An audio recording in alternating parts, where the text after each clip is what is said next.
Hmm. So lovely. So MAAI, in fact, is a Japanese word. It comes from the martial art kendo. Is that correct? Yes, it's correct. Okay. Do you practice martial arts? Well, I used to practice kendo for some quite years until I broke my knee a couple of years ago. And yeah, no, I kind of joke about it, saying that kendo saved my life. Not because of I was any drag addict or anything, but it's because it really helped me in understanding some very key things. And one of the key things I learned from kendo, well, two things actually. Even if two, it's not a very nice number. But two things. One, the importance of space and time in physical, practical terms. And the second, or maybe third, maybe first, I mean, there's no kind of order. But it's the idea, the concept of the battle, of having to face an enemy, and that it's not really an enemy, obviously it's a martial art, so you don't really want to kill someone, but it's the idea of confronting each other in fighting terms, if you want.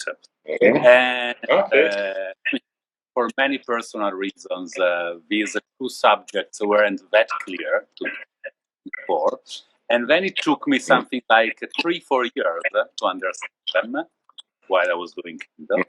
And as soon as I started to understand maybe 1% of it, because I can't pretend I know what I'm talking about, slightly improved my technique, let's say so.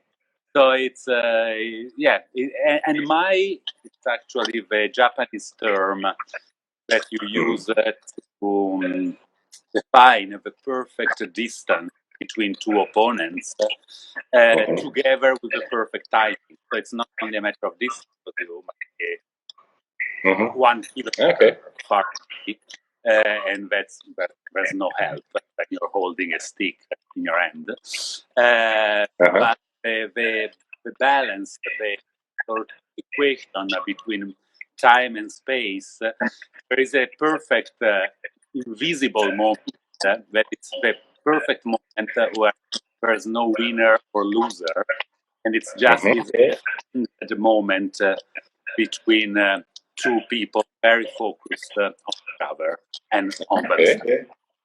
But I don't want. I can talk about Kendo for hours, but I guess it's not live about Kendo.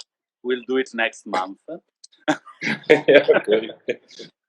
But there is a bit of a link, I think, with your approach to perfume, because can I say that MAAI is your personal battle with the tuberose, which is a prominent element in this perfume.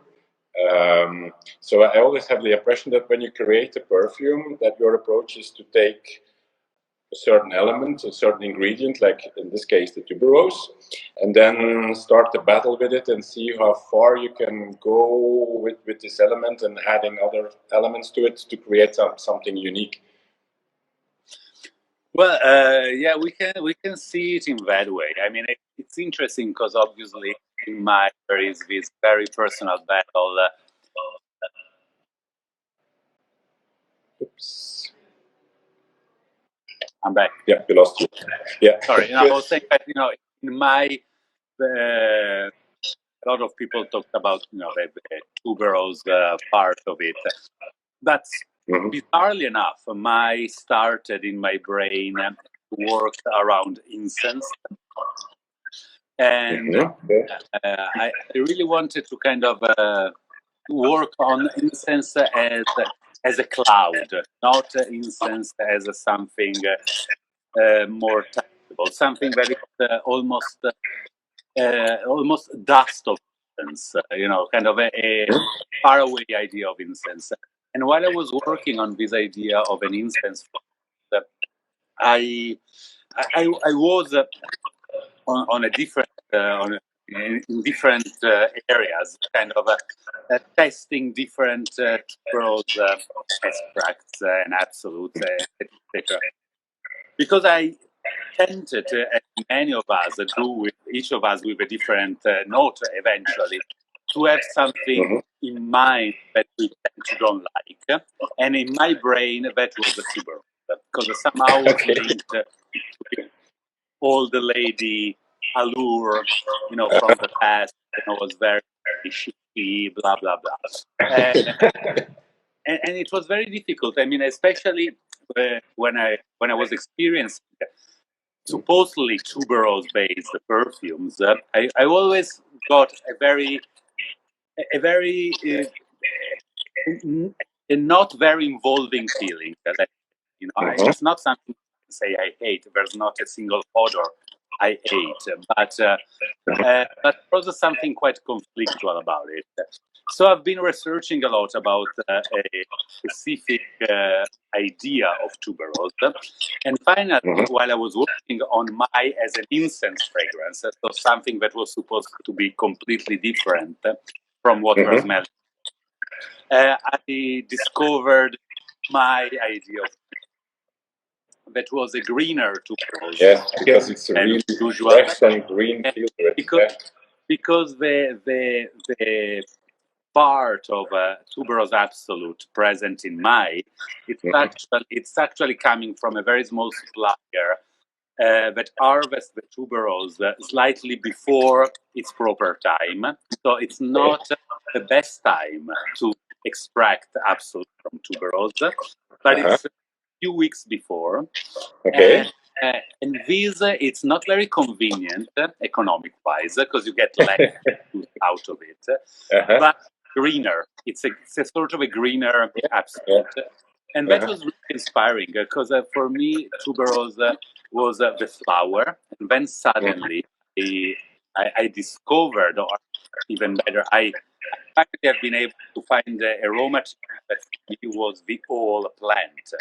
So it was really kind of including long, beautiful green, deep green leaves of a tuberose plant, the roots, etc., etc. So there was something more down to earth, literal, in that idea of tuberose. So the incense MAAI suddenly got an injection of this amazing discovery I did at the time that probably everybody knew about. But for me, it was very exciting. And then, and then I started probably then a battle with kind of with how much I want to push the flowers, how much I want to push the rest, how much this. And I really, I mean, we were talking about I mean, and somehow I think, because I'm never sure, but I think that I've been able to have no winners in MAAI and lose. I mean, it's a very tense, it's a very kind of right moment, time, and space for to collect a million of seconds. That sort of tension between elements. So at least that was my not really my idea, but what I tried to make out.